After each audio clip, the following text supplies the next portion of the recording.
السلام علیکم ورحمۃ اللہ وبرکاتہ۔ الحمد للہ رب العالمین، الصلاۃ والسلام علی سید المرسلین وعلی آلہ واصحابہ اجمعین، اما بعد فاعوذ باللہ من الشیطان الرجیم، بسم اللہ الرحمن الرحیم۔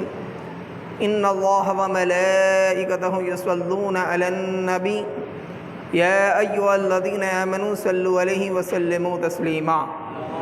اللہم صلی علی سیدنا و نبینا مولانا محمد وآلہ وصحبہ وبارک وسلم صلاۃ دائما علیک یا رسول اللہ صلی اللہ تعالی علیہ وسلم۔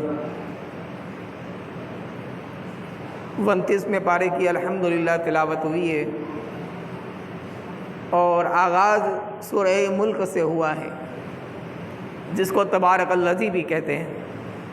اور میرے آقا علیہ الصلوۃ والسلام ارشاد فرماتے ہیں کہ میری امت سورہ ملک کو یاد کر لے، کیونکہ عذاب قبر سے حفاظت کے لیے سورہ ملک بہترین عمل ہے۔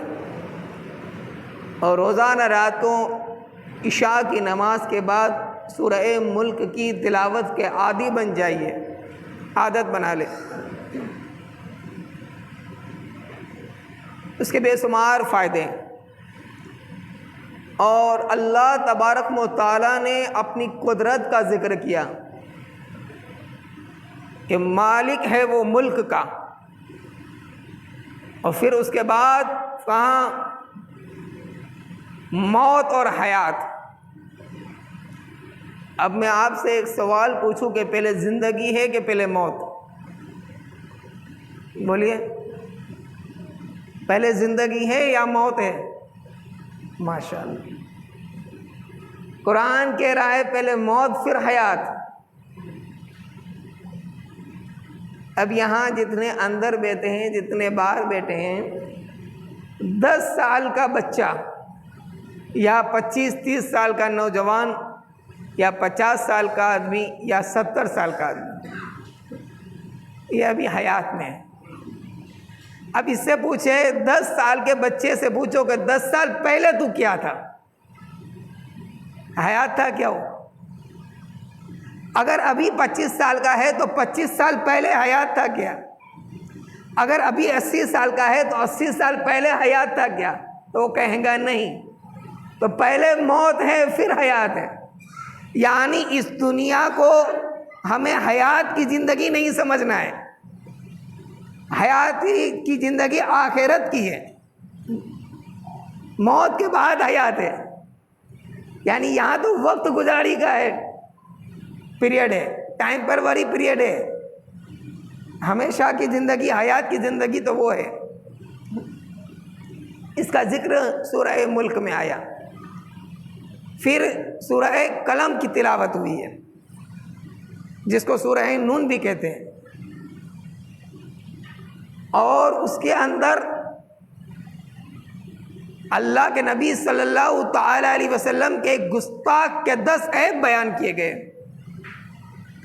معاذ اللہ رب العالمین، ولید بن مغیرہ نے رسول اللہ صلی اللہ تعالی علیہ وسلم کو مجنون کہا یا مجنون کہا، یعنی پاگل معاذ اللہ کہا۔ تو جب یاد رکھنا، جب مصطفیٰ کریم صلی اللہ تعالی علیہ وسلم پر کسی نے گستاخانہ الفاظ استعمال کیے ہیں، اس کا جواب فوراً رب تبارک و تعالیٰ نے دیا ہے۔ ابو لہب نے کہا تبت یدا کی سورہ نازل ہو گئی۔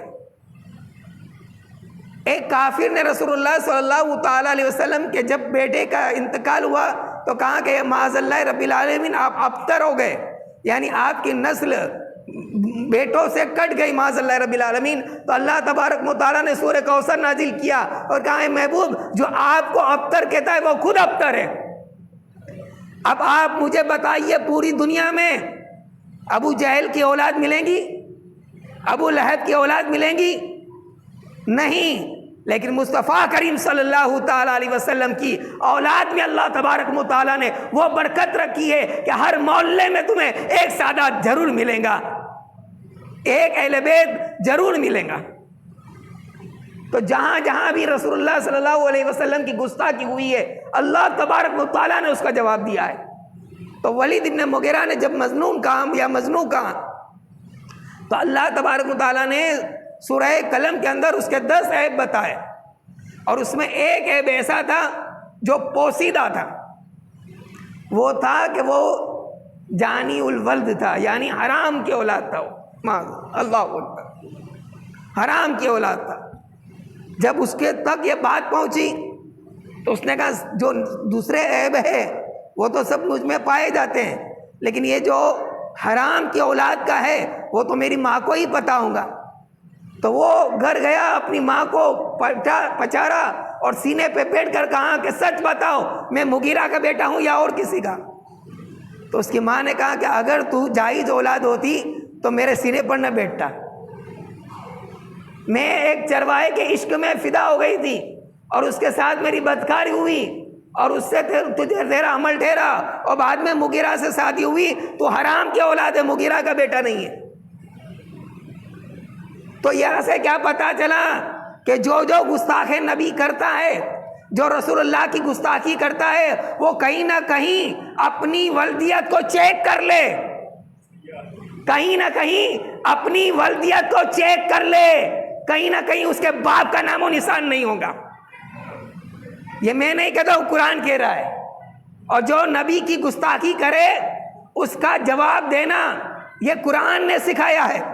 اور اگر کسی کو برا لگے کہ یہ کیوں گستاخیوں کو رد کرتے ہیں، یہ کیوں بد مذہبوں کو رد کرتے ہیں، تو انہیں کہہ دینا انا آتینا کی سور پڑھنا چھوڑ دو، تبت یدا کی سور پڑھنا چھوڑ دو، والضحیٰ کی سورہ پڑھنا چھوڑ دو۔ یہ سب سوروں میں کفاروں کا رد ہے، نبیوں کے گستاخوں کا رد ہے، ان کو اللہ تبارک و تعالیٰ نے برا کہا ہے۔ جی تو پتہ کیا چلا، جو نبیوں کی گستاخی کرے، جو اہل بیت کی گستاخی کرے، جو صحابہ کی گستاخی کرے، جو اولیاء کی گستاخیاں کرے، جو علماء کی گستاخیاں کرے، وہ کہیں نہ کچھ خامی میں ضرور ہے۔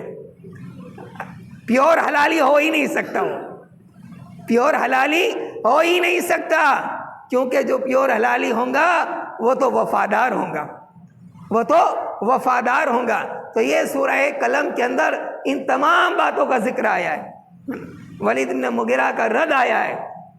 اب جب قرآن کھل کے رد کرے،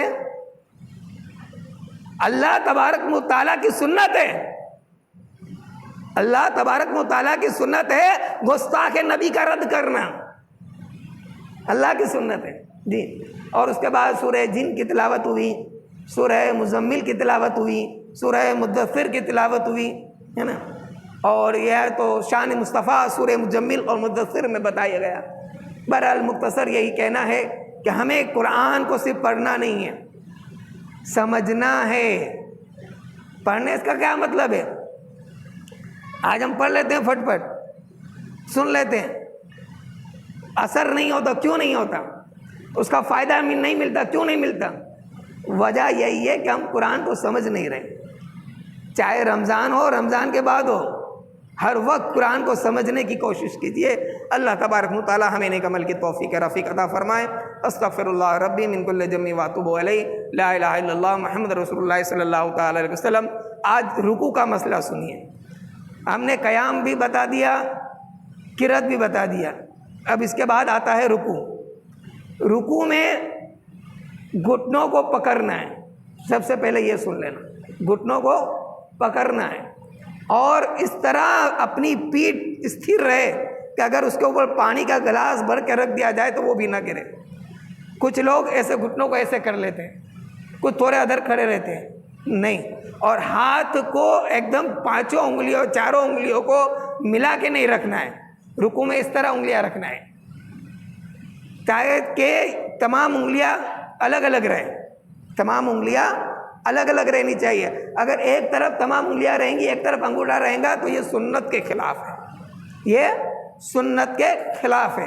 اور رکوع میں عورتوں کو اتنا ہی رکوع میں جھکنا ہے کہ ان کے ہاتھ گھٹنوں تک پہنچ جائے، مکمل طور پہ عورتوں کو نہیں جھکنا ہے، لیکن مردوں کے لیے اپنی پیٹھ کو پورا استھر رہ جائے، اس طرح رکوع کرنا ہے، کیونکہ رکوع فرض ہے، رکوع فرض ہے۔ اس میں اگر غلطی ہو گئی تو نماز ہی نہیں ہوں گی، سجدے سو بھی نہیں چلیں گے وہاں۔ تو اپنی نمازوں کو درست کرے۔